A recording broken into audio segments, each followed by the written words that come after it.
Hi, everyone, and welcome back to another episode of the Critical Podcast. I'm one of your hosts, Jimmy Good, and joining me, as always, is my go-to podcast compadre, Mr. Joe Lieber. Bam! How's it going, Jimmy? Happy Tuesday Emerald. to you, pal. Yes, happy Tuesday to you as well, my friend. Is that your new catchphrase? Is it the Emerald? You gonna take the Emerald? I think I do it a little better than he does, so I better, What happened to him? Do you know what happened to him? I don't know. He lost his. He just couldn't say "bam" the right way anymore. You know, he lost its tone. He just couldn't carry that torch. So I'm here to pick it up. That's fine. I completely understand, and I appreciate that you're doing that for him because I would be remiss if I didn't have that in my life in some way. But before we get into it, I'd like to thank Joran Evers, obviously, for this amazing picture we have here. Please do go check him out on Instagram. He's working on a comic right now. I might talk about at the end of the podcast, but it looks amazing. And thank you to This Is Caleb for our cool intro-outro song. Yeah, it does look very cool. So today, on today's topic, because Joe and I, every week, like to discuss our favorite pastimes and news and rumors and all that, we are going to talk about the new Justice League kind of outfits that they took. There's like a big picture of out there right now. And then we're going to get into some rumors about Marvel and Fox working together on something. Yeah, maybe. Right. Whatever. It'll never happen. No.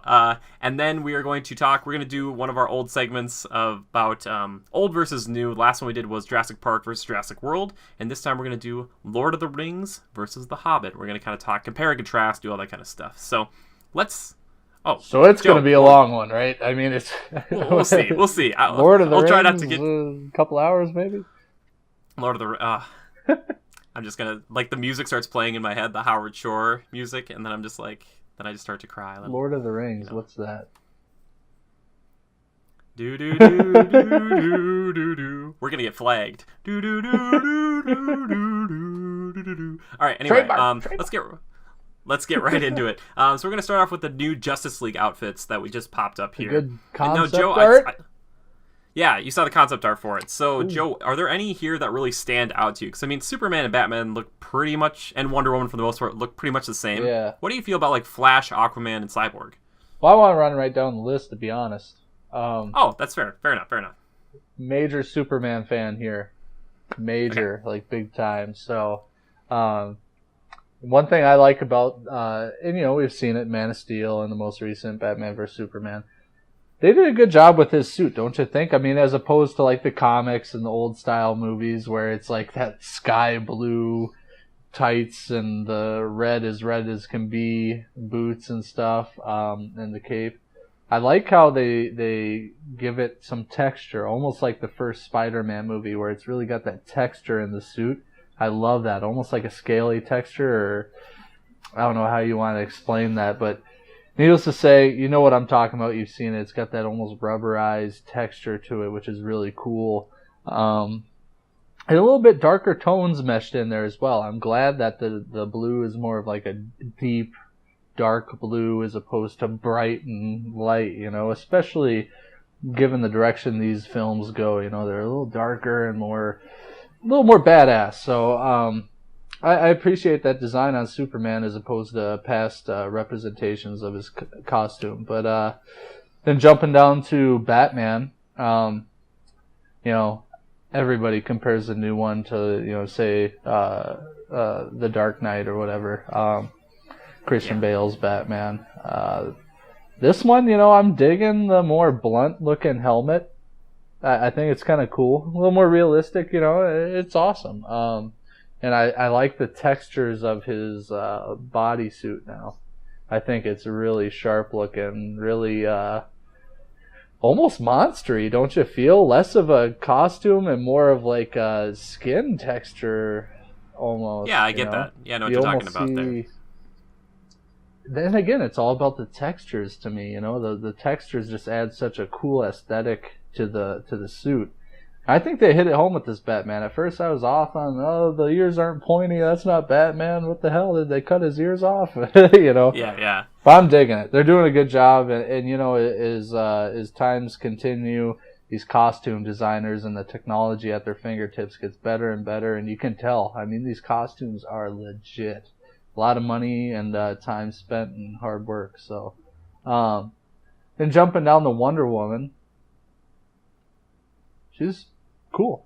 I mean, you know, all these films, all these characters are kind of going in that more realistic, worn-in feel, and I love it. I mean, dark, deep colors, and her armor's legit. I mean, if you really take a good look at it, it's cool. Not much to it, of course. They're showing off a lot of her. Yeah. Well, that's part of her appeal, I suppose, especially in this universe. Sex sells, I suppose. But anywho, I'm not saying that for everybody. Anyway, keep going. Yeah, you know, I love it. So no complaints thus far on any of these costume designs. So we've seen those 3 thus far. Mm-hmm. Now we're jumping into the 3 concept art pieces for Flash, Cyborg, and Aquaman. A question before you get to that. Looking at Superman, I know that like the underwear on the outside was always kind of weird and kind of dumb. Yeah. But like when you look at it, because I'm looking at it right here, does it seem like it seems a little strange? Like he is missing something. Like he doesn't have a belt or anything. Not that he ever really needed one, but like it just seems like a huge. I mean, it is a giant onesie. Yeah. But it looks like. Do you know what I mean? Or maybe that doesn't bother you. Maybe he needs something to cover his nether region lump a little better. I don't know. It's just when I look at it, I'm just kind of like I feel like there's just so. I don't know. It feels like it's very streamlined. It's very just like it's very simple and basic. There's nothing wrong with that. But I you know, honestly, I kind of prefer that. And I enjoy the more. I mean, would you call it a crimson color or almost a maroon? Maroon, not quite like a brownish burgundy, but there's still that red in there. But almost, it's like a dark, deep red, which I appreciate more. But I also like that it is more streamlined. The boots aren't awkward looking. They kind of fit with the suit, you know. And then again, this isn't like a suit made on Earth, right? Yeah, it's true. So. And that's why I'm like, how he must never take that thing off. I mean, he does. We've seen him like shirtless, but now he does. We don't know how, but there must be a zipper in the back, huh? There must be. Or like Lois, he's like, Lois, hit me up. I gotta go. I think you put on weight. It won't quite suck it in. Dang it. No time. I gotta get to this fire quick. Shows so up, great. His suit's half falling off. He's tripping over it. Yeah, exactly. No, but anyway, getting into the other 3 there, because I mean, basically because I'm not talking very much here, it's because I echo your sentiments pretty much on all of these, on the first 3 anyway. I'm glad we can agree, Bill. Yeah, sure. But you know, I've always resonated back to that original Spider-Man, the Sam Raimi films. I think they hit that suit out of the park, the textures of it and everything. Can't beat that, and I think it's important with these like high-tech kind of futuristic suits like that, and I think they hit it home with Superman. And then Batman, I just love the monstery look of it. You can almost see like the veins and stuff popping through the materials, and aesthetically, I think that's cool, and it makes him seem more ominous. You know, when they introduce him in that dark room taking out those thugs. I mean, it was almost like there was a monster up in the corner, which was awesome, and I think they need to reinforce that more and drive that home, because, yeah. Okay, so top 3, we know they're good, they're great. Wonder Woman, kind of a classic, almost historical-looking armor, which I like. I think that's really cool, and it's fitting. She's been around forever, right? Kind of more of a mystical feel to her. So jumping into these 3 new ones, which this art that we're looking at it's more concept, right? So we're not sure this is exactly what it's going to be like, but I think it's pretty much along the lines. Yeah, for sure. Let's start out with Flash. Okay, fair enough. I prefer this suit to the like leather looking one from the TV show on the CW. I've always kind of had a problem, to be honest, with that one. I realize it's a TV show, and I realize it's supposed to be like made out of, you know, obviously like real material. But every time they kind of get close on the rest of it, I always feel like it's not very uniform. There's like lots of patches to it, and I've always felt like that's kind of weird. Whereas this one, I feel like it's going to be more like just one kind of material as opposed to having like 3 or 4. It looks that way anyway. Yeah, I mean, he looks every bit as ripped as Superman is. Yeah, he does look pretty good, and he's pretty good. So he looks pretty ripped. Yeah, I don't know. I like the dark accents, the black in there. Yeah, and I know that at some point, I don't know if this is the suit, but there's going to be kind of like, you know how Iron Man made a suit for Spider-Man in Civil War. This is going to be kind of like eventually Batman's going to make a suit for Flash. So I don't know if this is the Batman like tech, like a Wayne tech suit. Because remember in Batman vs Superman, Dawn of Justice, BVSDOJ, he kind of does that flash forward. And he's got the helmet, and I'm not sure or whatever. Yeah, what kind of helmet was that? Recreate that for me. So he kind of comes like out of that time hole or whatever, and you hear like this kind of mechanical thing on his head, and it's like, and it's kind of like a visor helmet that kind of folds back over his head, it looks like, or kind of up so you can see his eyes, but he still has like a mask on. Yeah. And he's like, don't trust her or him or somebody. I was like, you were right, or something like that. Oh yeah, exactly. I was like, yeah. Well, that scene had a lot going on, but I'm not sure. We'll see how that one looks, and that might be down the line. This might just be the base Flash look in the beginning. Yeah. Which is fine. Well, it's nice looking. They have all the nice, I guess, accentuations to the body form. With the lines that they're creating and everything, and the way it's form fitting. It's very nice to look at. It's nice. I like the black accents. I'm sure there's going to be some gold thrown in there at some point because it is Flash, right? So yeah, I think we're going to see the lightning bolt symbol, Jimmy. Oh, it has to be. Well, I mean, they already teased it from the whole stupid LexCorp like computer Wonder Woman scene where she's like going through the files and there's already a lightning bolt. I'm like, smack my head with my palm. Yeah. Would that be the first logo that pops in, or symbol that pops into your mind when you see a guy that's really fast? I don't know. Not unless like he was. I mean, if he's lightning based, depending if they kind of use a similar look like the Flash when he moves in the TV show. If they do it in this, you get that little like electrical remnants. Yeah, the discharge, if you will. So they have to do that to some degree, probably. I know it sounds bad, but that's true. Electrical discharge. We're scientists on the show. Yes. They're like, no. People everywhere are laughing. Anywho, that's okay. Inappropriate. I'm sorry, people. All right, so I think we can agree it looks pretty good. Obviously, I think there's a bit more to come there, but nice looking for sure. I have no complaints on that. Jumping the Cyborg. Why don't you talk about a little bit about this one, Jimmy? I mean, he looks pretty bad. I mean, he's awesome looking and everything. I can't really. To me, it just looks like a really tight black suit. I'm not sure I even catch the mechanical feel from it. Okay, yeah. So this one, that's a good point you make there, Joe. So I had my first kind of introduction to Cyborg back on the show, the Teen Titans. And, Cyborg typically, obviously, half man, half machine. And when we're looking at this picture here, what I've heard is that this is all, he's wearing a mocap suit, or there's going to be, like, the green stuff all over him, but, like, he'll still be there. So this is just going to be, like, added in Iron Man style, I think. Okay. So it's very, very streamlined, which is kind of weird, I think, just because the past Cyborg is kind of like a bulky character. Yeah. And typically he's got like half of his head is covered with like a steel dome, like half of it, and he's got like a big red eye. Yeah. And they kind of have like little nuances of that in here, but it's much less. This is kind of like a little more closer to like a Luke Cage look, to be honest with you. So I'm not sure if I'm feeling it right now. Plus, it's just obviously concept art. We'll have to see what it might look amazing, like and shiny and cool when he's like actually in it. But right now, I'm not. I don't know. It looks fine. It just doesn't. It doesn't really pop.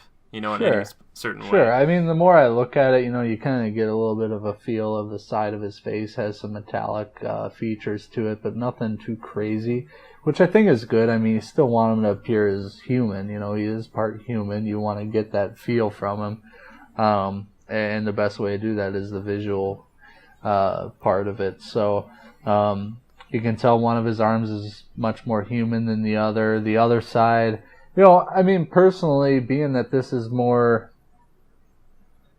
he's kind of almost, a monster isn't the right word, but when you're fusing a robot with a human, you don't want it to be so clunky and big that it's almost like useless, right? You do want it to have more of that Iron Man feel, so Iron Man-esque feel. So he's more mobile, he's streamlined, he's not getting caught on stuff because he's got, stinking hydraulic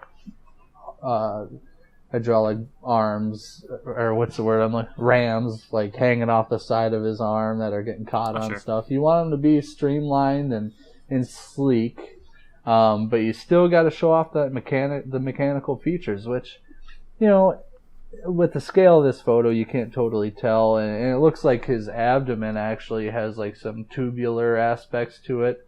Kind of looks like abdominals, but I think there's more to it from what we're seeing here. Yeah, right now, to be honest, it looks a lot more like the guy from Crysis, the video game series right now. That's a good way to put it, because that's kind of what it looks like. Yeah, and like I said before, it's fine, and I'm not surprised they went this way, but usually in the past, he's a little more of like a tanky type and support type character. Yeah. So he's not always on the front line fighting. He has like one of his arms that turns into a sonic cannon, and he can fight if he needs to, but this makes him look like they might push him into more of a kind of frontline person, which I'm not. We'll see how that goes. Fast, super strong, and can really throw some punches and that sort of thing. But we'll see if they're that historically accurate to comics and old cartoons. Whether his arm will transform into stuff and all that. Who knows? Oh, he's got to have the sonic cannon. He has to. It's like if they took away Superman's heat vision, they can't do it. He's gonna crank it out. Sure, you're probably right. So let's see how it works out. Maybe it's something that kind of projects out of the top of his arm or something, so he can aim it up, something like that. Maybe he'll have more of that not so huge and clunky, more streamlined appearance, and I don't know. Interesting. That's more we have to see. We have to see more on that one, but aesthetically looking, it's cool looking, right? I mean, no complaints there. It's pretty bad looking. So need a little bit more detail to really accurately judge it beyond just this visual small scale appearance. But all right, and then jumping to the one that I'm really excited about. I think I voiced this to you earlier, Jimmy, but Aquaman. First off, casting choice, great, perfect. Maybe I'm biased because I finally started watching Game of Thrones and I thought, daggone, this guy's good, Jason Momoa. So I think from the concept art, I mean, God, he's an embodiment of the character. Am I not right? They missed out on their opportunity to use the color orange, which I'm very depressed about. I suppose that's kind of true, the orange for Aquaman and all that. But, I think they're going for the more natural feel. I mean, freaking, he's like the Poseidon of the seas, right? Is he going to have that high-techy outfit, orange and kind of techno-colored? You know what I mean? I don't know if it was like high tech when it used to be orange. Well, no, you know what I mean. They're going for the more natural tribal look, like he's fresh right out of the salt water, which basically. Well, look at the fish in the sea, Joe. Do they get any more colorful than the fish from the sea? We need a representative that's as shiny and colorful. No, I'm just kidding. Yeah. I think the only thing he's missing right now from the version they're looking at, and they might go this way eventually, Joe, but the one Aquaman that looks like this in my memory typically loses a hand, and he has a hook for a hand, and so he's like this I know it's kind of pirate-esque thinking, but it's pretty sweet that he's got like a hook hand, so when he fights people, he's still super strong, but he can still he can rend you if need be. But anyway, yeah. So what kind of abilities are we talking for Aquaman? Basically, I kind of think of as far as strength and speed, kind of underwater, he's like Superman pretty much. When he's on land, and because he's been he's so used to being at the bottom of the ocean where the pressure is so high, he's horribly strong. He's very, very durable. It's hard to really do a lot of damage to the guy. That ability to communicate with fish and other denizens of the deep, that's actually quite it's like, oh, that's kind of stupid, but when you start to really think about it, you're like, that could be very powerful. True. I don't know how fast he is on land, but I do know he has super strength and stuff like that. He can go toe-to-toe with someone like Superman on land. He can't fly or anything on land, but if you get him in the water, that's where he's got I'm interested to see how the filmmakers project or scale his abilities and his strength. I still feel like, not just because I'm a little biased because I'm a Superman fan, but I mean, I still think that he can't be quite that strong. I'd like to see him scale down just a little bit from there.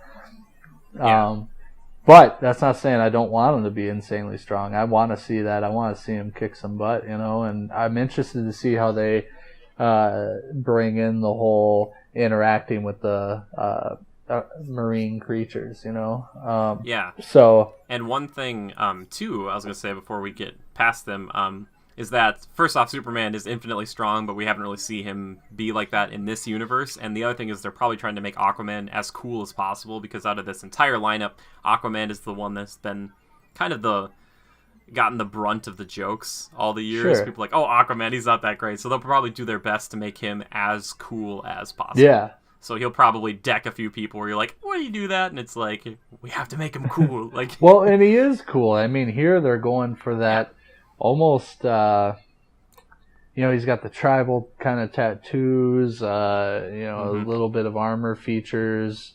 The guy's jacked out of his mind. He's kind of got like belts kind of crossing instead of like exactly. a shirt, which I think it works really well. Yeah, streamlined. He doesn't have a bunch of clothing weighing him down underwater, that sort of thing. And I mean, if it's anything like, it's Jason Momoa, I think he's gonna really bring the character to a badass feel. I mean, you're gonna get that feeling from the guy, and I think that'll really be what hammers the character home, I think. And as long as they play up his abilities to the scale of some of these other heroes, I think it'll hit home with audiences and they'll like him. So that's good. They'll do Aquaman justice, somebody who hasn't really had that big screen time as these others have gotten. I'm excited for that. So, looking at his concept art here, I mean, like you said, just the kind of straps crossing his body, holding on a big shoulder plate. He's got kind of wrist cuffs sort of deal that cover his forearm. So, I'm thinking, okay, maybe he's like deflecting things like bullets or something. That could be, kind of like Wonder Woman style. That could be cool. I wouldn't doubt it if they give him sort of a speed factor, maybe even on land a little bit. Who knows? Yeah. Well, if he's super strong, he could be potentially a bit faster than most Well, you people. would think so, right? I mean, that kind of goes hand in hand. The streamlined pants, they almost look like leather, but I wager to bet there's some sort of almost like a latex type deal, more of a rubberized thing. So, yeah. Probably my favorite character coming up here that I really want to see, as opposed to even Flash and Cyborg. I'm probably most interested to see where they go with him, because just a cool character that they need to do him justice. So. Yeah, well, and after his amazing showing in Batman vs. Superman, Dawn of Justice, BVS DOJ, where he attacked a camera and then swam away really quickly. Oh, that poor camera. They got to do something. That poor that whole still bothers me. Hey, what's a cameraman doing way down here under the ocean? I don't know. There's everywhere. Lex is like, go find these people. But have you noticed when you look at this picture, Joe, that everything's kind of bright in a way? Like a lot there, and I know that this movie's going for a brighter and lighter tone, and I think a little bit you can see that reflected, especially when you look at someone like Flash, who's going to be a little bit brighter. But even Superman seems like just a tinge a little bit like brighter in color, just a little, maybe not the blue but the red. From looking at it, mainly what I see is it's almost like they've spotlighted it. You can see how the artist who did it, obviously, he colored it in a way you can see where he included shadowing and the light's coming from the center, so it's lighting up like the right side of the Flash and the very top of Superman, and then you can tell how it shadows underneath his enormous pecs, and then you can barely see a little bit of light on the left side of Aquaman, and Batman gets his on top of his shoulders and on top of his head a little bit, so you can. But look at Batman's belts, for instance. Like, I mean, look at that. That's got there's yellow to it now. There's kind of a bronze finish, there. I guess.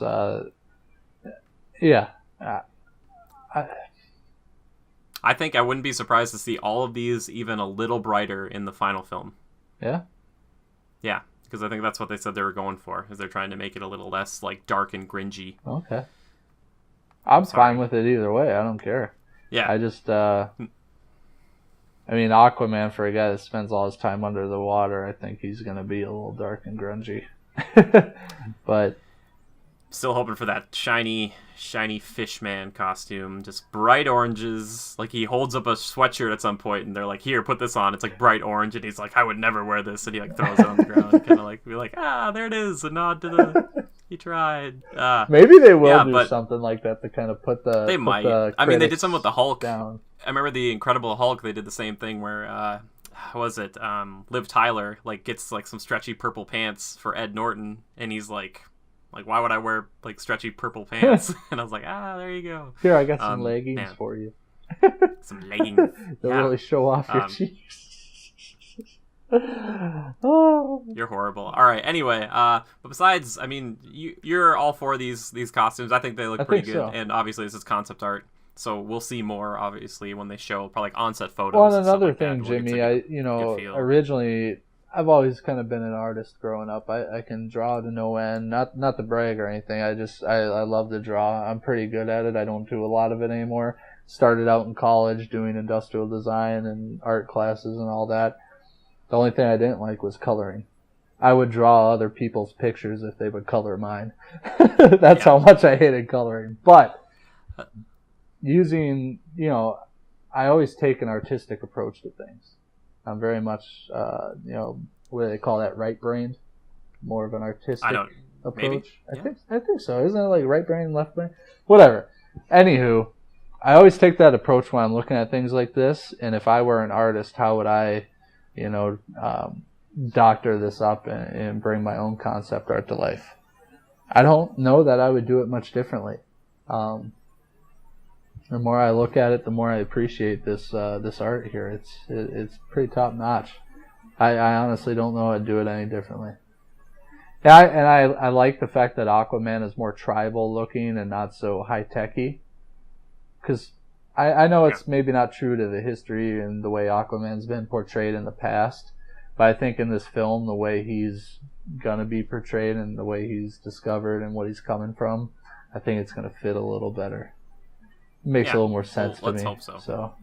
Yeah, at least to start. Yeah, because I don't picture him as being like a technologically advanced character with all this high tech stuff, Yeah. So that's just my argument to it, but. Needless to say, great stuff. I'm glad you found that, Jimmy, and that just makes me more excited. Yeah, I forgot to mention this at the beginning. I'll try to link that picture below so you guys can click on it and watch it as we talk about it. If you got to the end of this and you're like, crap, I don't even know what they're talking about, then you can click on it below and then let us know what you think about them and be like, oh, who's your favorite? Who's your least favorite? The looks right now. And obviously this is concept art. This isn't legitimately, this might not be the final product, but we'll see. It's probably pretty close. From a guy coming from the construction industry, every time a designer produces a drawing, there's design number 1, design number 2, the final design, the final design, the absolutely no redoing final design. Because So you're saying we need 5 more pictures or 4 more pictures before we're... It just, until they're filming it and it's coming out, I think you just don't know. It could change a bit from this. But to me, this looks like it's going to be accurate from what we've seen from Wonder Woman, Superman, Batman. I mean, I feel that's got to be pretty accurate. Not to mention, what is the source for this? Is this just totally speculation, or is this... No, I think this was an image they released along with that kind of plot synopsis or a few days after. So it makes it pretty legitimate that you can be willing to bet that that's probably gonna be it or close to. Or they're trying to get a feel for if people actually respond well to this as opposed to hating it. Because if people were like, "This looks like garbage" and stuff, they're like, "All right, we still have time to maybe rework one of these if we wanted to." There you go. So, I guess you'll never know. I don't know. Corporate Jimmy coming out. Anyway, we've dissected that thing enough. We've been on it for a half hour. It's okay. It's worth the time. It's such great This is way more worth the time because this next thing is all about speculation, my little rumor mill. There has been a little thing that pops out onto the internet from a source who I don't remember, but I remember seeing it and it's been posted all over, and it's just a potential. You got to take this with a bag full of salt. But Fox, after seeing how it kind of is played out with Marvel and Sony with Spider-Man and stuff, have been kind of interested a little bit, apparently, in working with Marvel on some projects, potentially. Now, the reason for this is obviously there's money involved, and when you look at both of Fox and Marvel, when you look at Fox, they're kind of nearing potentially the end of the greatest amount of X-Men stuff they can do with this group. Nope. So, because you have like Jennifer Lawrence is probably going to be gone. Michael Fassbender and James McAvoy, I'm not sure who play Magneto and Professor X respectively. They might be done too. So this might be the time to say, all right, we reboot the X-Men franchise, because if we try to tie that in, it's already confusing enough by itself, but trying to tie that into Marvel Cinematic Universe will be really messy. So if they reboot that now and then work alongside Marvel, who does have like a lot of good people in it right now, but like people like Robert Downey Jr., they're kind of getting to the end of their contracts and stuff like that, and Chris Evans and Chris Hemsworth, this might be a good time to start saying, hey, we should cross-pollinate here. We could maybe still do our separate movies, but we can come together and be like, all right, we take the X-Men and the Avengers and we bring them together, in phase 4 or 5 or whatever that is, because it could be beneficial to both of them, because right now their futures, especially for X-Men, are kind of uncertain. Deadpool did really well. They're going to make a sequel to that, and he could still potentially be in that kind of the continuation of that weird kind of wacky universe, because Deadpool can really go anywhere, even though it'd be kind of nice to see him in the Marvel Cinematic Universe. But Gambit, for instance, the one with Channing Tatum, that's been having tons of trouble. They've lost like 1 or 2 directors. They've been having I think script issues and shooting issues, and it's all over the place. It was supposed to come out like October of this year or something, or I don't know if it's maybe 2017, but something. It's insane. So like a question to you, Joe, is that besides just being like probably a money-wise idea, how do you feel about this potential of this kind of maybe them crossing over in some capacity? I mean, the dream is like you bring all the X-Men in to the Avengers and they're just all together and it's like 30 superheroes. And the Fantastic Four too, which right there, maybe that's it. Maybe they're going to be like, all right, you guys can have Fantastic Four and all the villains like Doctor Doom and stuff and Galactus, because that would be huge Dr. too. Doom, great villain. Like one of the best I've villains. Always liked him, but so good. Here's the deal, Jimmy. 20th Century Fox, something's lacking there, whether it's structure or advisement, I don't know, but and honestly, I feel like there's some structure lacking for me. Here's the thing. Fox is what? They rebooted Spider-Man every 5 minutes. Oh, that was Sony. That doesn't have any tie-in with Fox at all, huh? Nope, Sony got Spider-Man stuff, and they rebooted it. Like, now it's obviously the second reboot in the past, 10 years. Fox didn't have any properties to that. Yeah, okay. Nope, Sony was just Spider-Man. Fox has, Fantastic Four and X-Men. Okay, well, anywho, they've fogged up or mucked up the X-Men timeline to the point where I can't even watch it anymore. I don't... Oh. You've explained it to me a few times. Mm-hmm. It's screwed up. Yeah. Why'd they do it? I mean, they clearly, there's where they're lacking structure. They weren't thinking about, okay, what direction is this going? How long are we going to keep it going? They're like, okay, we'll start here. Well, maybe we should have done this. So then they take a step back in time, and then they're back into the future. Then they're back here. I don't even know which one or what order to watch these damn things. And I just figure, okay, he looks the youngest here. I'll go back to that one first, and then go to the older one. It's like, frickin' A, get it straight. I think that's part of the problem. Unless you're one of those super fans, that just loves X-Men to death. I mean, I love X-Men. I mean, it's freaking awesome. The mutant idea, it's great. But why'd they screw with the timeline so much and make it confusing for those people that maybe aren't the huge fans that understand the timelines and, what happened here, what happens there? And they screwed up for those fans that are like, I enjoy a good, hero movie with superpowers and all that. I'd like to go see it. Then they don't understand it and they're just like, well, okay, I was confused. I feel like they've really mucked that up big time. Definitely. I didn't know if you were asking if you wanted me to explain the timeline or why it please probably don't, got messed because up. It's not even worth it anymore at this point. And that's the one gripe I have with X-Men I always thought was stupid. But, the Wolverine movies, too. Good movies. Standalone movies are good. Hugh Jackman, can't get any better than that, right, for Wolverine. Yeah. There were some confusing parts to that, too, like this timeline, that timeline, but whatever. They've screwed things up with Deadpool. I mean, who the hell came up with those stupid ideas? I mean, ooh. Oh, with him in X-Men Yeah, Origins. You yeah, mean? just Yeah. whatever. Yeah. Yeah, that movie had a lot of issues, but it's not as boring as the Wolverine. I'm going to say that True. right now. I think the Wolverine is kind of boring, True. whereas at least Origins has got a lot going on. I'm like, oh, this is kind of crazy, and that one's more fun, where Wolverine's kind of just like, it's hard living in Japan. Like, things are bad. That's coming from a true fan there, people. They hate me now. I still haven't seen X-Men Apocalypse. Hate me for that, whatever. I'll see it. Maybe I'll okay. rent it or something online. We'll do a commentary on it someday, maybe. All right. Yeah. That'd be fun. Like me seeing the second or third time, and you the first time, you'd be like, "What is this?" I'd be like, "All right, Joe. So when they rebooted or they went back, and then they went back even further. See, it doesn't make see. Ugh.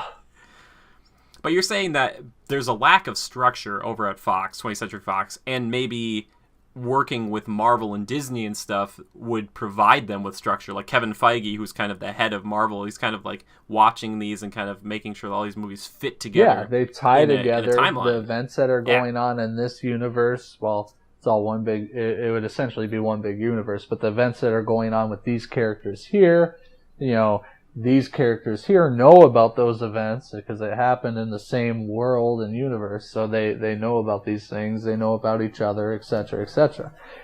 But what Marvel has is that they see the bigger picture. They have a defined timeline where they see where this storyline is going and a culmination of events leading up to this big climax, whereas X-Men is like, let's give them climax after climax after climax, or try to at least. But we don't know where it's going. We'll just keep coming up with stories out of our, rear ends. It's kind of like, I mean, am I getting the point across where I feel there isn't structure there? I don't know. Do you agree? Yeah. No, definitely. And the other problem that I have kind of after Days of Future Past, which I did like a lot. I don't know. Did you see that movie, Joe? Yeah. Yeah, so at the very end of all of that, they kind of go back, like it kind of resets a bunch of things, but it shows all of the, the old X-Men kind of living happily at Charles Xavier's mansion. So that was great, but now watching like Apocalypse, I'm already thinking like, well, I know who's definitely not dead, and I know exactly how it's going to tie right back into that.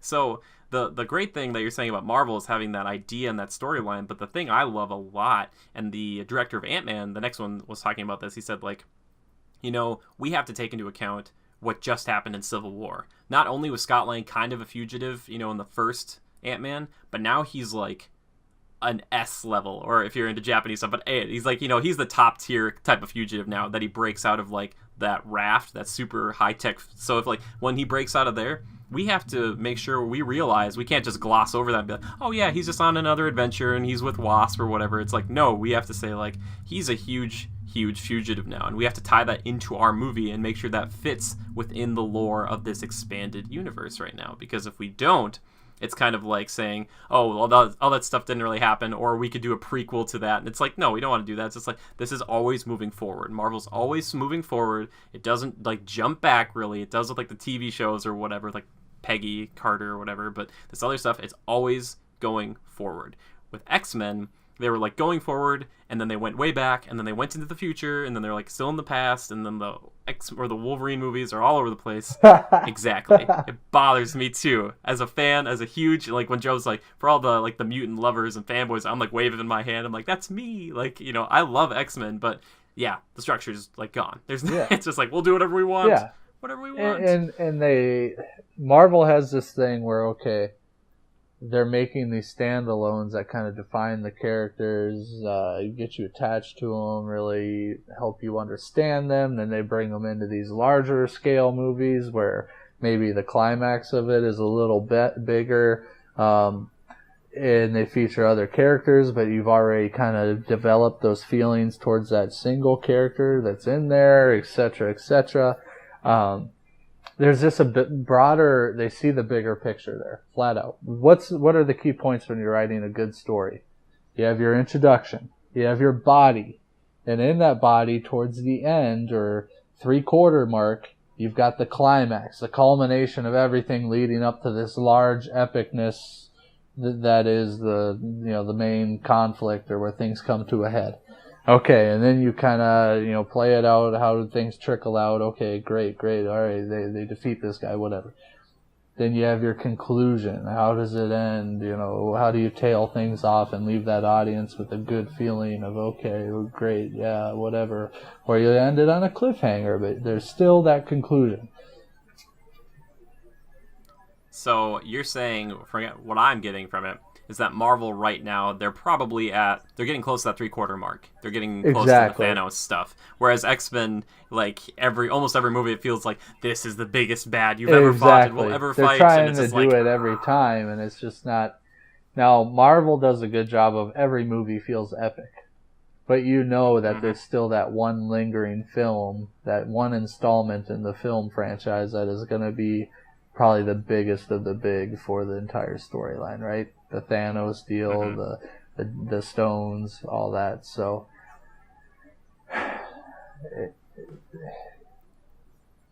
X-Men is doing the opposite, where it's just the biggest baddest, the biggest baddest, the biggest baddest, you know, and it doesn't hit home with you because it's like they're almost trying too hard, where they lack the structure. I don't know. Sure, that's totally true. I see, when I look at this stuff, I kind of take that artistic feel, and you know, there's one thing about artistic people is they have a hard thing putting their thoughts into words. So Jimmy, that's where I'm glad you're here. I know you're artistic in your own right, but you can define my thoughts a little better for me sometimes, I feel. Yep, I'm just a Joe translator. That's what this podcast is. It's like Joe's like, how am I trying to say this? I'm like, you're trying to say it like this. It's a tough job, but somebody's got to do it. I know, and I'm not even getting paid yet for it. One day we probably will, but it's not today. Also, Joe is drinking Diet Canada Dry. This episode is not brought to you by Diet Canada Dry. Not yet. But hey, if they feel compelled to send me some free Canada Dry ginger ale, I wouldn't complain. Yeah, he's not against it. But no, you definitely make some good points. And I think that this, besides being kind of a good time to start talking about this, because with the looming threat of Thanos coming and going, you know, in the next, you know, handful of years, if Marvel wants to keep going, they can't, you know, they're going to have to start saying, like, all right, who's the next big bad? And I think this is the perfect time to introduce somebody like Galactus. So if you don't know who Galactus is, he's been on screen technically in the past. As far as a movie, he was in the second Fantastic Four, Rise of the Silver Surfer. He was like a big cloud in that one, where the Silver Surfer he was kind of like a beacon, and the cloud would go to a planet and eat it. But Galactus is typically like a huge, just like monster, crazy looking god guy who's like on all purple, and he basically consumes planets. And it takes like everybody to stop him. He is like, you know, if Thanos and Galactus are probably kind of around the same power, but this is like Thanos with the gauntlet, with, you know, the Infinity Gauntlet. But I mean, you take that gauntlet away from him, Thanos isn't like god level, but like Galactus is. He's just like this huge, crazy being. So if you recruit Galactus to fight Thanos, yeah, I don't know. There's so many comics, I don't know if that's ever happened, but they're definitely like the god tier type of fighters. So you have somebody like that, and maybe that's your next looming threat. Like you say, like, we beat Thanos, and Thanos is like, you guys, you don't even know it's coming. He's like, you should have let me take over, because like, I don't know, it'll be a whole thing, but it would be cool to see Galactus. Or the other thing is maybe the Kree and the Skrulls, which are from the Fantastic Four. They're two different alien races that come to Earth to basically get a strategic foothold in the area, because Earth is the perfect spot for the strategic foothold against both these for these races, these warring factions.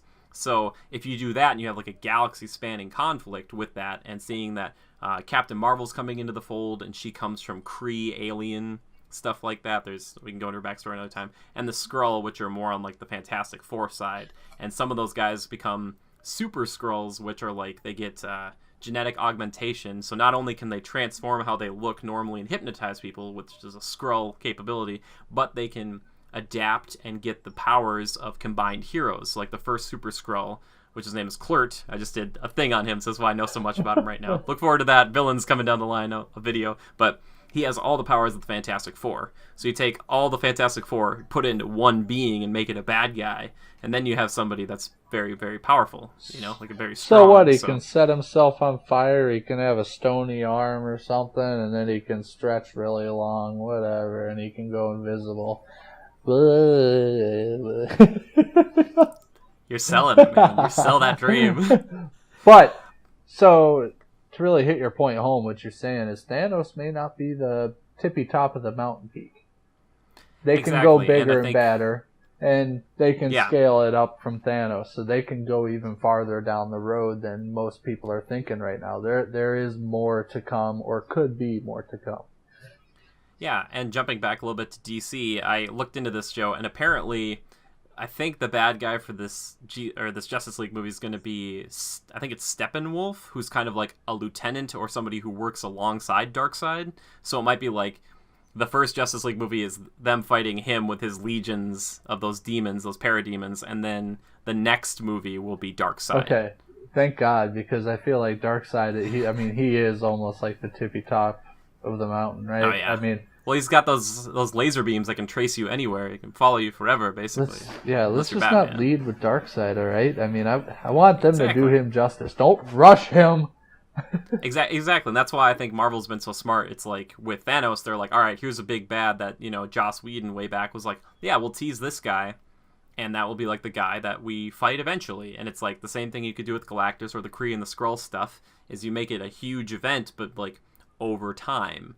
Like, don't rush it. They could do the same with DC. Sorry to interrupt you. Oh, it's fine. They could do the same with DC, like you're saying. So the Steppenwolf kind of... I think that's his name. Okay, cool name. See, I don't know enough about him. Inexperienced novice here, people. Anywho. That's okay. Kind of like the lieutenant of Darkseid or whatever. Okay, cool. So then when they defeat him, kind of do like they did in the Marvel series. Tease Darkseid. Don't show all of him. Don't really just like, here's Darkseid. He's probably coming up.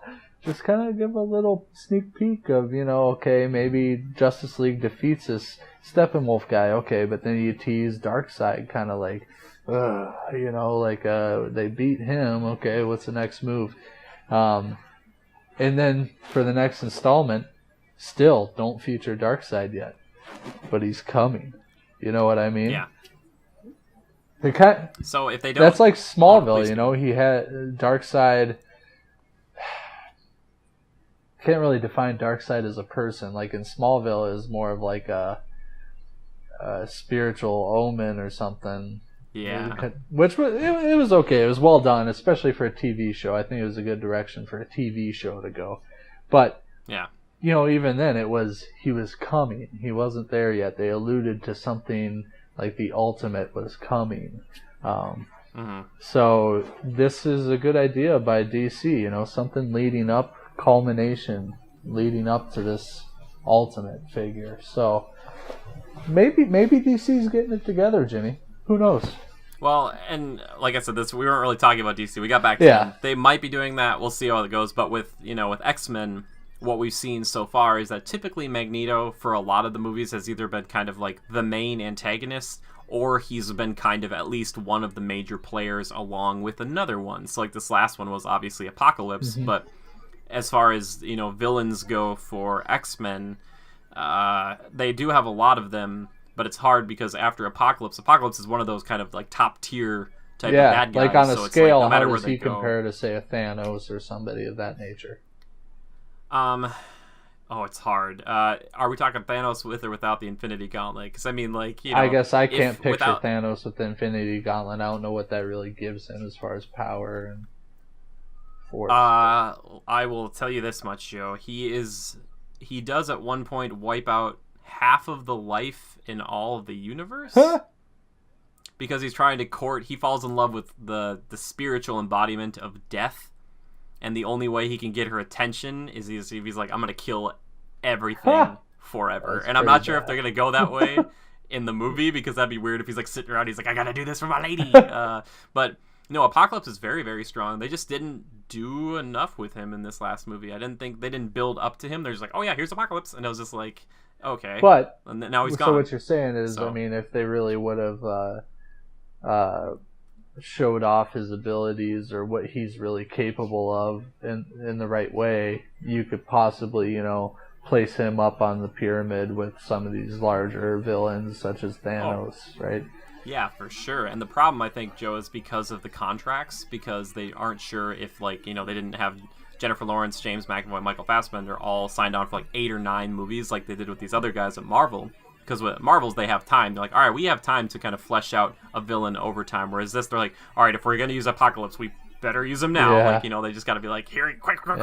So, yeah, it's unfortunate because I would have loved to have seen him kind of teased and built up to, because he is really quite powerful. Kind of like a Thanos style thing would have been sweet. So maybe that's kind of what, if they do team up with them and they say like, all right, we're going to make movies together, but we're also going to do our own X-Men universe, maybe they could still like consult the people over at, you know, Disney and Marvel and say like, hey, we noticed that like this is how you guys do stuff and it seems to be working out for you. Why don't we try a similar approach, or what tips can you give us? Or let's tie our forward? movies together, you know, maybe talk about some profit sharing, that sort of thing, with your input for the storylines and tying them together with your movies.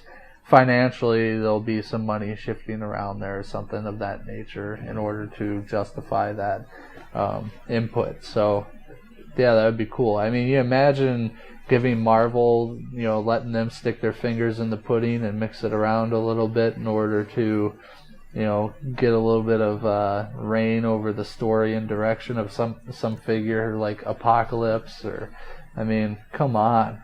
Endless possibilities. It could be so cool. That's true. Well, okay. You said I'm just going to picture a big old bowl of that pudding. That Marvel's picture a bunch of sprinkles in there in the shape of X-Men characters. Okay, I put my finger into that bowl. I scoop out a big old helping. It tastes real good. It's real good. It's much better than it was. What is that? That was some pudding. It's beautiful X-Men pudding with Marvel and all of it. It's beautiful. You painted this picture, Joe, and now we're here together. But yeah, no, that would be sweet. It would be really cool to see. It would have been so cool to see like the Avengers fight Apocalypse too. I don't know if I'm sure that's happened in the past, but it would have been really cool for that type of thing. And the other thing is too, if you get X-Men in, you could potentially. Now I know that we're talking about villains because it's always about villains, really. Without villains, there would be no heroes. Exactly, or vice versa, maybe.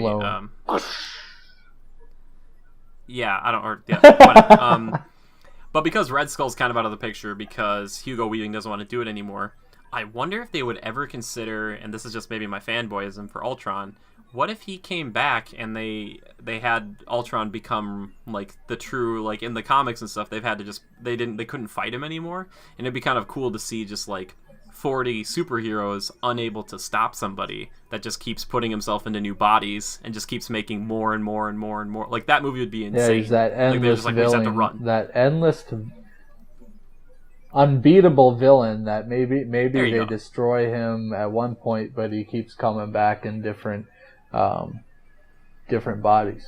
Yeah, and if Vision eats it with Thanos after getting that gem ripped out, which is probably going to happen, then maybe Ultron could come back. Yeah. So what's his deal? You think he's going to die? Is he going to bite the dust, visit the old Grim he might Reaper? not straight up die, but he's definitely getting that gem ripped out of his forehead. He's definitely going to get it manually probably ripped out. Sweet. It's going to be great. It's going to we're both like, I don't like him anyway. I'm impressed how they managed to work him into Civil War. Dang. Like, you know, that's one thing I still haven't seen yet. Like, X-Men didn't do it. DC probably won't do it for a long time. I mean, they kind of did with Batman vs. Superman, but it wasn't to a good effect. I mean, like, have heroes fight heroes. That's really cool, I think. But, yeah. But anyway, so that's kind of the rumor going around. Let us know what you want to see down below as far as that kind of stuff. What kind of movies would you want to see? What your kind of dream movie is? My dream movie still, Wolverine versus the Hulk. I know it's probably not going to happen. I know Hugh Jackman's talked about doing that for a long time. He wants to be part of the Avengers. And maybe that's how you get Jackman back in for at least 1 or 2 movies. He's just like, you know what? If I get to be an Avenger, I'm on board. I'd be like, yes! Yes! What's his name? I'll picture Ian McKellen as Magneto. What's his name again, Jimmy? The guy who plays Wolverine. Hugh Jackman? So good. But think of I love Michael Fassbender, but think of like you bring Ian McKellen into the fold, and then like he meets the Scarlet Witch in this universe, and he's like, actually, you know what?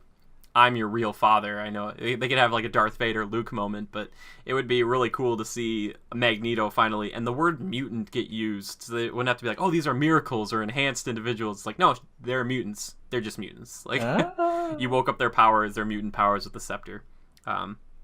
Anyway. Ooh. we're gonna. Oh my gosh, we're already at like an hour here, Joe. Should we get into Lord of the Rings versus The Hobbit? Should we do old versus new? I don't know, man. We've touched on it before. I think maybe we should just leave them with a bit of a taste, wanting more. Should we leave them wanting more? That's true. Yeah, that's fine. We'll save that for another time when we have like another slow news week. I was like, oh man, we don't have enough for this week. Hey, there's some good stuff out there. Good topics. Concept art for DC, Justice League. Oh, I love it. Mm-hmm. And then this whole 20th Century Fox and Marvel talking negotiations. I think we're all crossing our fingers and our toes. Sure. So good stuff, Joe. If that's true, then what? There's like a little segment that we typically do around this point. What is it called again? I forget. I think. Oh yeah, that segment. Timekillers.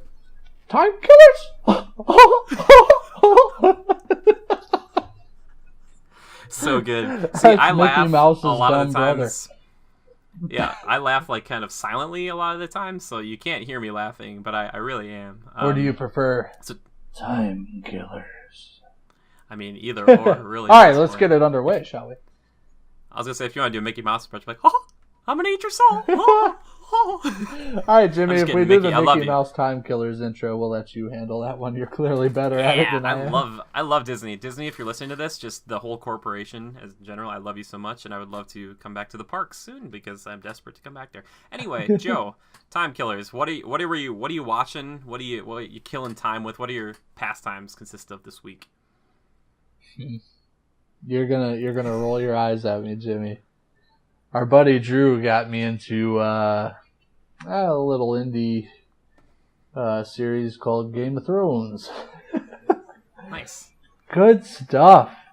I know you haven't started watching, Jimmy. You're kind of waiting for it to all finalize and they'll close the story, and you're gonna come back and watch the whole series start to finish, right? I admire that. Originally, that's what I wanted to do. Yeah, some of us have the strength, but some of us don't.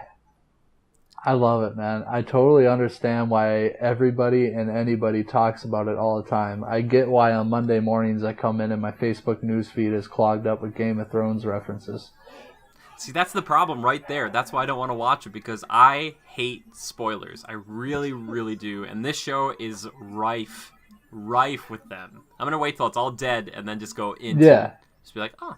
And it'll still be good. It's not like it's bad right now. Like if I I've seen some photos or whatever that kind of tease, okay, this person's doing this down the line, but I'm not incapable of like just putting that out of my mind and immersing myself in the story as I watch it. See, that's where we're different right there. Yeah. I can't let it go. I mean, I've got the trailers. I have trailers for movies running through my head when I'm watching a film. Well, that's a problem. Right. A film, I'm the same way. I do that as well. It's such a culmination of all these trailers leading up to this big movie, and you're constantly referencing the trailers you saw because you saw them over and over again on every YouTube video you watched and every freaking TV commercial you saw, and so. With films, it's worse. With Game of Thrones, scrolling through the newsfeed, oh, okay, this person said, I can't believe what happened last night. All right, scroll through that because I don't care. You know what I mean? Or I see, okay, MTV posted a photo from the latest episode saying, we should talk about this. Okay, whatever, scroll by that. But I saw a picture of this girl with her dragons on her shoulders. Whatever, okay.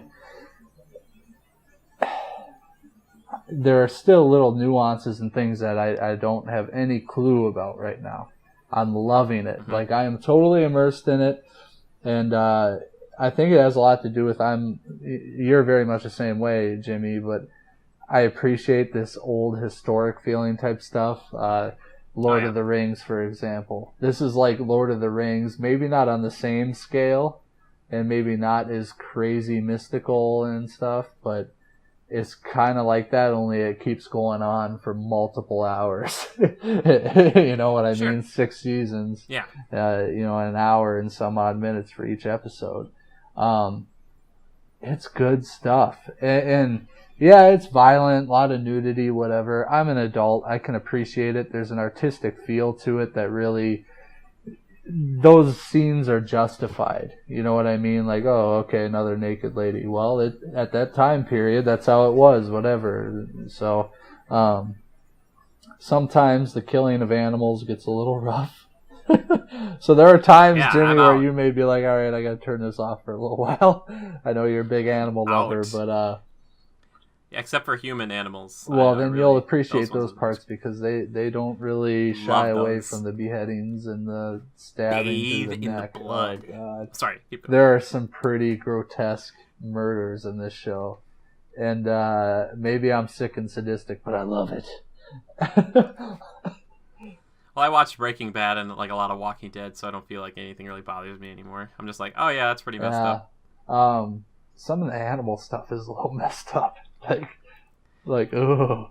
And the audio guy does a good job of mixing in the sounds for what's going on, so it's pretty nice. God, you are not selling this at all for me. You're making me never All right, want to well, watch this show. it's not that. There's also a lot of, it makes you think, these guys are scheming against this group, and it's very political. But in this setting, in this time period, it's even more interesting than, say, like a modern day show where it's politics of companies or organizations. This is old Renaissance times, or whatever you want to call it. And the way they did things back then, they're doing it justice, man, and it's cool.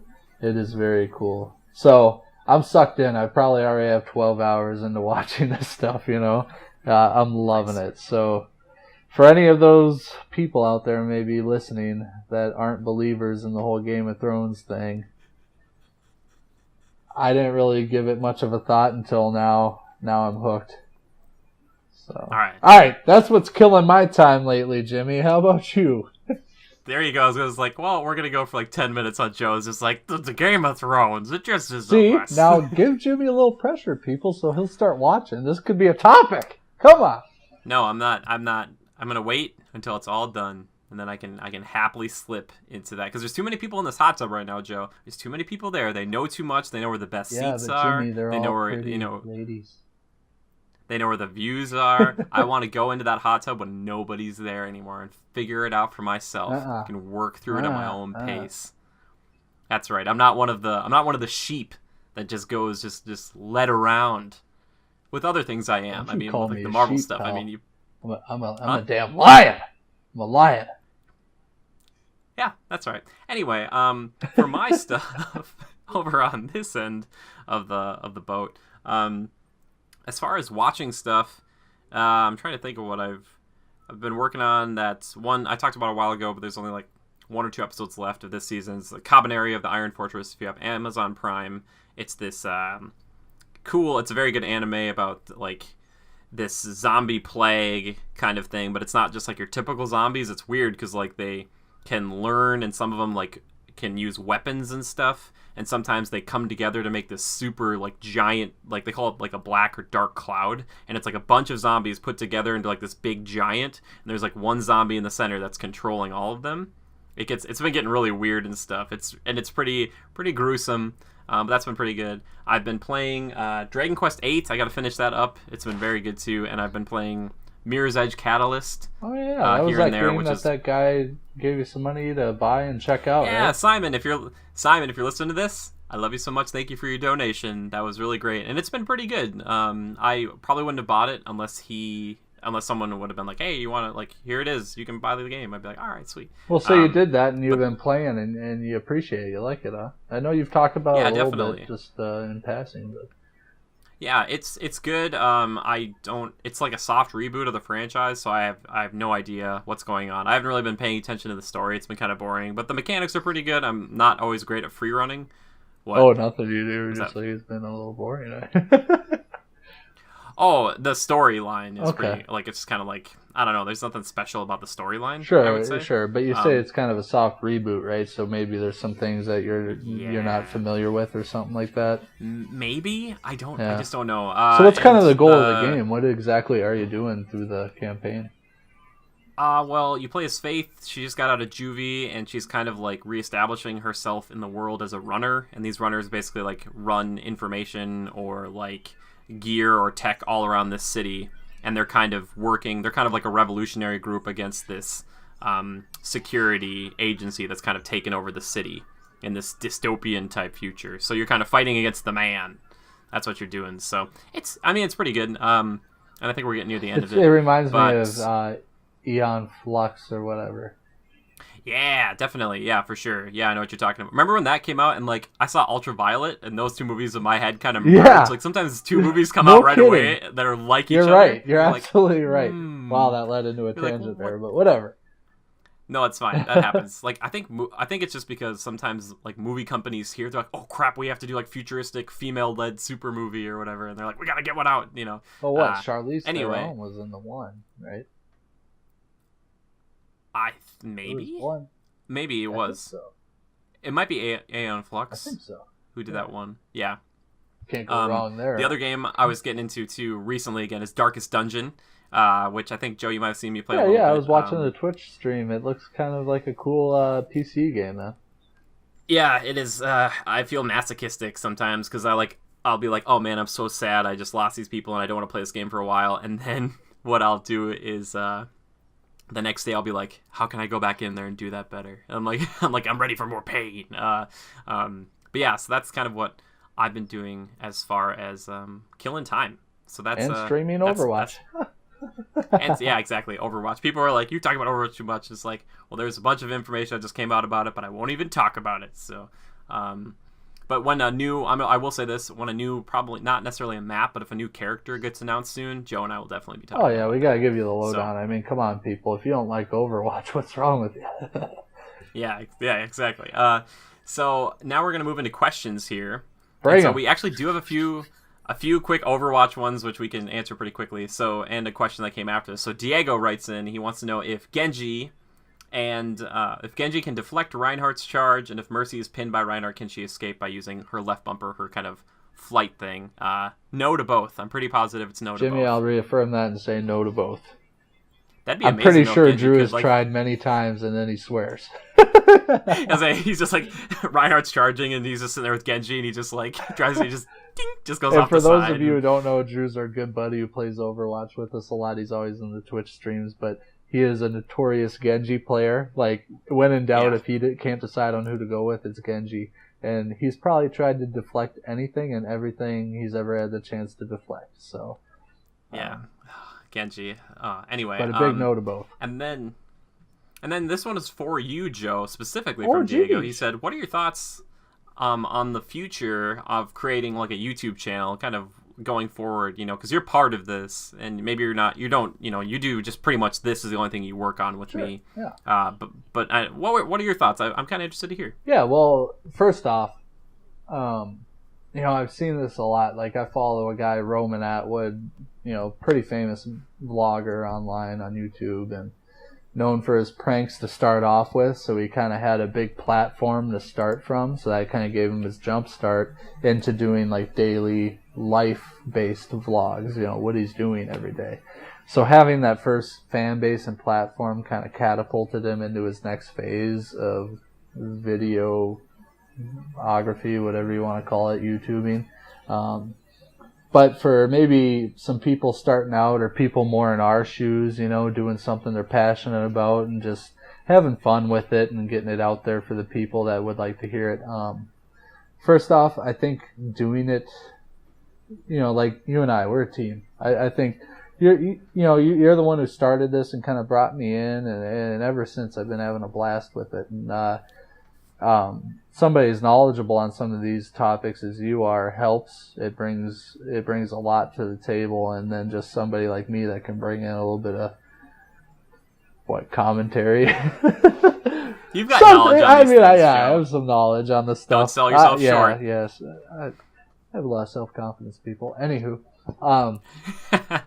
no, I mean, first of all, you got a passion for what you're doing. If you're going to do YouTube, you better have the passion for what you're going to be putting out there as far as material goes. So, so start out with that passion. If you have a friend that's really into what you're doing and wants to help you, I think that's a good thing too. I mean, that allows you to, first off, get your content out there more.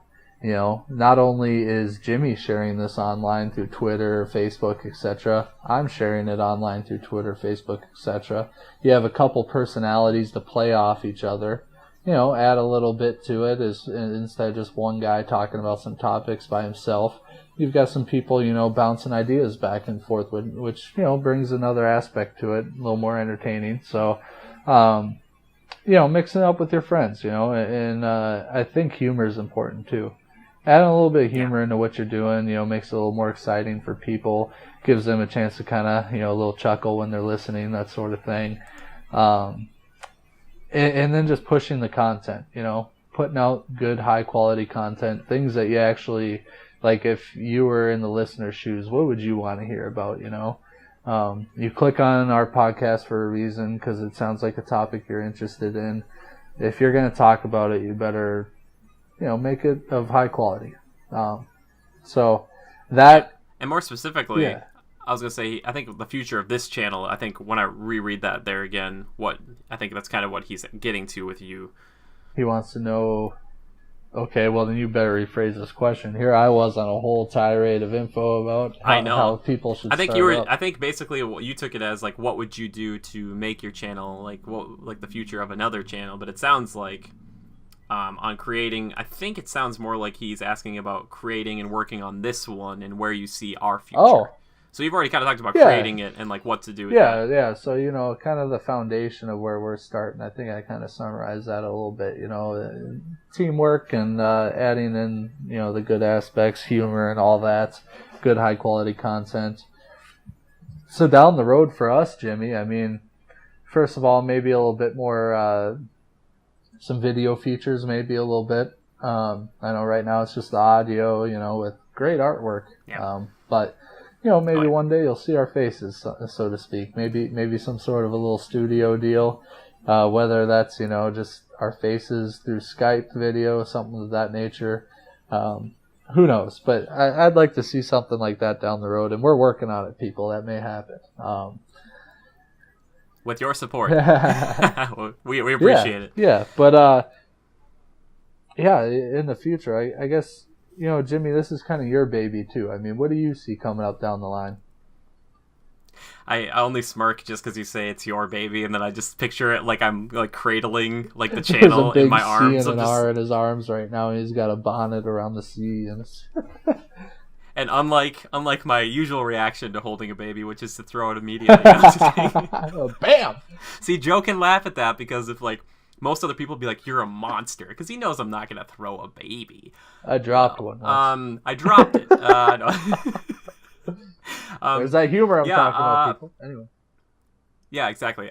So I guess like what Joe said, it'd be kind of nice to move on. If we do get more support and funding, to do like video stuff, maybe get better mics and stuff. And I guess for me, like end goal would be maybe like a little studio to produce these out of. Doing collaborations with individuals like Mr. Sunday Movies would be a huge one, or like the Easy Allies, who are my personal heroes, and they're doing it. And Joe, we talked about this a little bit, but they have a Patreon, which you should definitely check out if you haven't already. But they are right now. That is how like they have 3 people who are full time, and there's like 5 of them who are kind of like part time here and there. But they're like to $41,000 a month. Wow. And every month they do this. They're like breaking records and crazy stuff like this. But when they get to 50, they're going to try to get a studio and stuff like that. And it's like, for us, we wouldn't need that much money. But to think that those guys, especially a few of them who are like really into it, those guys are living off of the fans. And that is kind of what I would rather have as opposed to being like bought up by a bigger company, like living off of what people want to see and living and dying by that word, because that's really, instead of worrying about like every view and all this stuff, it's like, yeah, someone's giving me $5 a month to do what I'm doing right now, and just keep doing that again. And it's like that to me is really cool. That should just reinforce the idea that you got to push out quality content. Yeah, exactly. It should really push you and make you strive for bigger, better things. And we have that attitude here, I think, and that's why I passed on to you, Jimmy, because you have the broader scale picture in mind. The bigger picture. So. Like you said, I mean, maybe some not co-ops, but collaborative stuff with other people, other critics, so to speak, or great minds. Stuff. Yeah, Joe, get after Roman Atwood. Just send him a message. Dude, you should just tweet him sometime. Just be like, hey, dude, check this podcast out. That would be hilarious if you just retweeted it and be like, well, oh my gosh. Okay, so using that as an example, a guy that, great guy, message is positivity, company, smile more. What a great foundation to build off of, right? And I think we're kind of the same way. I mean, we're all about positivity here. We're talking about things we all love. Yep. Like what you like. Yeah. I mean, and we're critical reviews, but we're not critical and judgmental on anything. I mean, we appreciate the things we talk about, etc., and the people who interact with us, the people that are giving us the great questions like we're talking about now.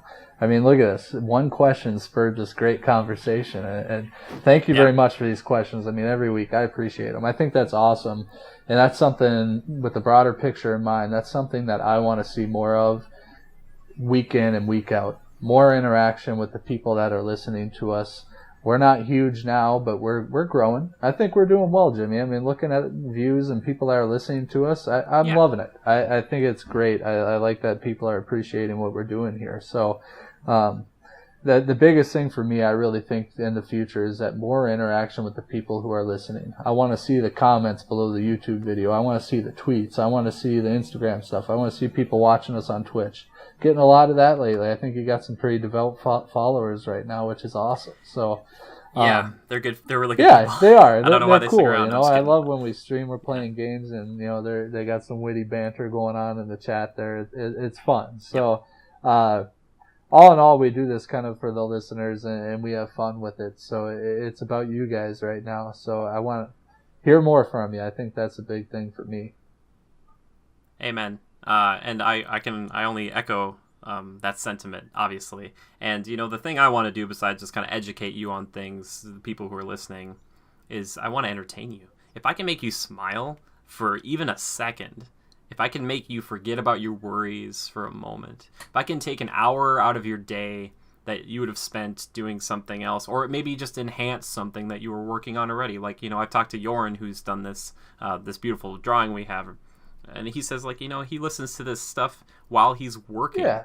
And, it might just be white noise or gray noise or whatever, but that, to me, it just makes me feel really good, because it's like, man, I'm kind of a tiny part of this person's life, and that's just all I want to be. Yeah, exactly. Exactly. I would love to do, like, videos every month where it's, like, community feedback. Like, I've seen, that's another thing that Easy A has done, is that they do, like, every month there's a certain amount of Patreon donors, like $20 a month and up. They take all their, their feedback or just questions or comments that they have, and they just put it in, like, a half-hour video, and it's just like, that's so cool. I just want to interact with these people. And we said you're like, we're critical reviews, we're not critical. I would say that I am, but just because it's of the things I love. Exactly. And I have to be kind of critical about them, but I love them so much. It's like, well, he loves Marvel so much, he'll just give it, like, any movie a pass. It's like, no, not all the Marvel movies are great. If I go and rewatch, like, Thor: The Dark World, and I did a review on it, I probably wouldn't be like, it's a 10 out of 10. I'd be like, it's more like a 6 or a 7.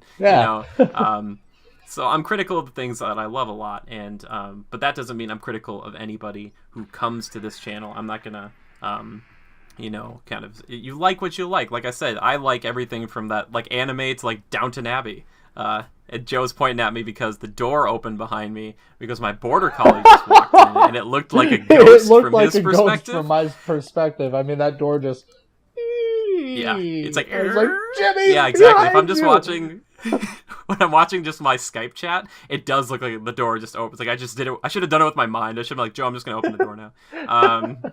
But yeah, no, community feedback and spending more time talking with you guys, that is the thing that I love the most. So, but yeah, sorry to kind of take that away from you, Joe. But my dream, by the way, would be to have you move closer, Joe, first off. And then second off, like, you and I do this with Thomas, like, part-time, full-time, whatever. I don't care. That's my dream. For sure, man. For sure. And getting Thomas in on this too is fun. And like you said, more collaboration with other people. That doesn't necessarily have to be, the big names out there on YouTube either, our friends too, which also, we've got great friends that have a lot of knowledge of the games and film industry. So, Thomas or our buddy Drew, I mean, they're all good friends of ours, and giving them a little bit of a voice once in a while, I think would be fun. But who knows? Maybe down the road we'll see some of that. But I think main point, broader picture, interaction with people. We're not really in this for fans. We're in this for the interaction and the community. So, great question. Yeah. That's why I love the questions. Yeah, Diego. That's why I love the questions. Good stuff. Diego, I saved like this other question, which is from Anna, who asks a bunch of questions every week, and I love you for it, Anna. Yeah. Because I was like, oh, hers is a little more open-ended, but that one turned into be very open-ended. But I'm still going to ask it anyway, because we're going to do this last question. Go for it. Lay it on me. So, I like this one. If you could make one change to one of your most favorite video games, whatever it may be, what would it Overwatch. Get rid of McCree. That's such a good answer, dude. Oh, I'm like clapping over here. It's so good. That was a good one. That's yours. Fair enough. I don't know that that's mine. Okay, say the question one more time so I can really think about it. Think of one of your most favorite video games ever, Joe, and then you can make a change to it. So just like, for example, let's just say like Call of Duty Black Ops, the first one. Let's just say if you're like, I love that game, but it'd be cool if they had wall running now. It wouldn't make sense with the narrative or anything in there, but it would just be like, or you just change something, like that. So what would you, if you need to think about it for a second, that's totally fine. Yeah, I don't know. If you've got one, lay it on me. I guess I'll think about it. Yeah. So typically I'm more of like a fan of co-op. I really love like most of the single player games I play. I always think like they could do co-op for this and it would be way better. Like one game that comes to mind right away is like Horizon Zero Dawn is coming, and that's like that huntress. She's like hunting around like, oh, if you could do that with a buddy, that'd be so cool. But like when I think of one game in particular, a franchise I really love, and maybe they'll do this with the third installment, but the Darksiders franchise, where in the first one you play as War, one of the four horsemen of the apocalypse, and the second one you play as Death. I always wanted there to be co-op, because I would love to have a game like an action fighting game and like with puzzles and stuff too, but like to work through with just like one buddy, if not three buddies. Sure. That's just, I don't know. I think so many games would be better with co-op, and that is probably what I would want, especially for that franchise. So. Yeah, that's a good answer, man. I like that. You're absolutely right. I feel like that's my main reason for gaming, is I appreciate the social aspect of it. I mean, typically I don't really buy any games where I can't play with my buddies. I'm big into the online multiplayer. Hey, join up with me. Let's go play this game for a little bit. Get on Skype or whatever, or party chat. It makes me feel like I'm hanging out with the guys, having fun, or girls. But yeah, so that's a good answer, Jimmy. I guess I'm still sticking with my impulse answer. That's one of them. Yeah, get rid of McCree. McCree and that dang flashbang. Yeah. Anywho, yeah, it's tough for me to think of. Like Call of Duty, I don't know what I would change. They've, with like the newer ones, they've done the co-op campaigns. Okay, great. The multiplayer, there's not much I would change. It's, it is what it is. I don't know that I'd do anything. We've talked a lot about Titanfall and the things we'd like to see, and it sounds like we're gonna see some of that with Titanfall 2, so I'm happy about that. Thumbs up, baby. Oh, heck yeah, 2 thumbs up and both toes, whatever. Pumped on that game. Yeah, I don't know. So one of my favorite games right now, obviously Overwatch. It was a game that I was skeptical about when Jimmy brought it up with me. I was like, okay, seems a little cartoony or whatever, but it's grown on me. I mean, I was addicted from the get-go. We got into that closed beta, and it was like, yep, I'm buying this. So, just gotta trust me. And I do, hence why I tried it. So, for free, you tried it for free because I got you a code. Thank you. It's like he went out of his way to try it after I was like, I sent him a picture of the code on my phone. I'm like, put this into your Xbox immediately. And so he tried to put his phone in his Xbox. He's like, it's not working. It won't fit. I'll stop there. Anywho. Anywho. If for some reason, maybe it's bad, but that Overwatch, I'd like to see a campaign. Co-op campaign. Bravo. I think so too. That'd be cool. Even if they're tiny little like half-hour campaigns for each character, it's just like a little story thing. Or something where you're playing through a story and the storyline keeps transferring from character to character. Yeah, and everything, it would be different every time you did something because it would just be based completely on that person's abilities. So, Sure. like, if you did a Tracer one, for instance, like, you'd have to do something that you had to manipulate your time with because no other character could do this level. Sure, yeah. Unless, that would be pretty See, neat. they could do I some think that'd be very fun cool. stuff with that.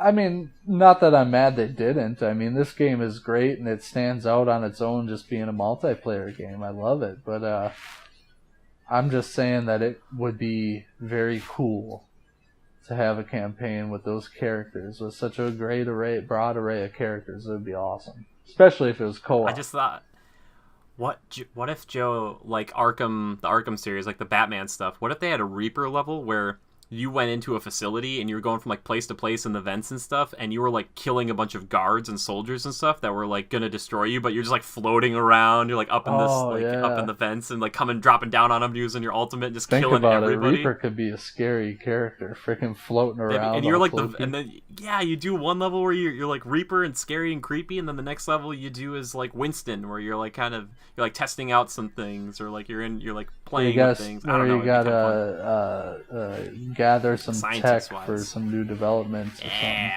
And it all ties in together, you know, it'd be cool. Or, you know, it seems that there's kind of some bad characters and there's some good characters like Reaper and Widowmaker. They seem to be on the what do you want to call it, the revolution side, where they're the bad people kind of rising up against the political side or whatever. That's what the short storyline films kind of portray to me, anywho. Yeah. So it'd be cool. You rubbing something over there? I was itching my leg. Oh, I was just like, I heard it picking up like really loud over here, and I was like, what the heck's going on over there? Like, I wonder. Well, anywho, people, you got an itch, you got to scratch it. You know what I'm saying? Anywho, yeah, you know, so like maybe a storyline where you're playing as the bad characters and the good characters, and you kind of, you know, jump through the storyline eventually with the culmination of, you know, you and your buddies fight each other as one's the bad character, one's the good. That would be something cool, you know. I don't know. Yeah. So, that would be cool. And then, we were just talking, you brought up another game. Call of Duty? No, just a minute ago, I thought you brought something else up, and an idea popped into my mind. Darksiders. No. Oh, well. The idea is gone. Save that one for next podcast. That's okay. Don't worry about it. But I think, Joe, that's the show. That's the Joe. Say that 5 times fast. It's going to be my new closer.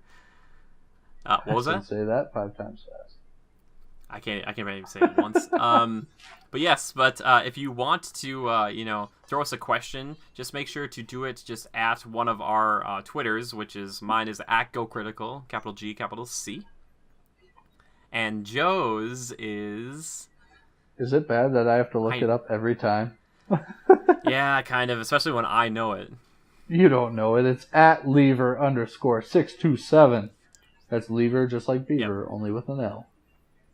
Yeah, so if you have any questions for us, please send them to one of those two, and then at the end of it, just put #CriticalPodcast, and then I can look that up. I did find that there was a Critical Podcast like a year ago, but it was like somebody was doing like synth, like remix dubstep stuff, and that was like the whole podcast. It was like an hour and a half of just like remix dub. I was like, what is this weird stuff? Wow. I was like, okay, what's my competition? But yes, and I was trying to think what else. You can follow us, obviously, on those things, but we also have a Facebook you can go to. We have a PayPal if you want to donate to us, which we appreciate any and all support. We have Twitch, which I stream at. It's just Jimmy_good. It's linked below. And then Instagram, you can find me at the same name, and then if you look for me, you'll find Joe by extension. And he might be looking up his name right now. But I also want to thank... this is Daleb for our intro outro song, and Yoren Evers again for our amazing picture. Check them both Great out. Stuff. They're both amazing in their own rights. Heck so yeah. good. Like Yoren still. You got to go check out he's working on a comic right now that has a character like go into hell, and he meets like Lucifer, and there's like these angels and all this stuff. It's just like really, really well done stuff. Oh my goodness. You got your first buyer right here, Mr. Evers. I'm right here. But yeah, but that being said, I'm pretty sure that's everything we need to chat about this week. Next week, depending if there's a lot of news, we'll probably obviously go over that. But if we don't, we might do the Lord of the Rings versus Hobbit that time instead. So I just want to thank everybody once again, and we will see you next time. Take it easy. Peace.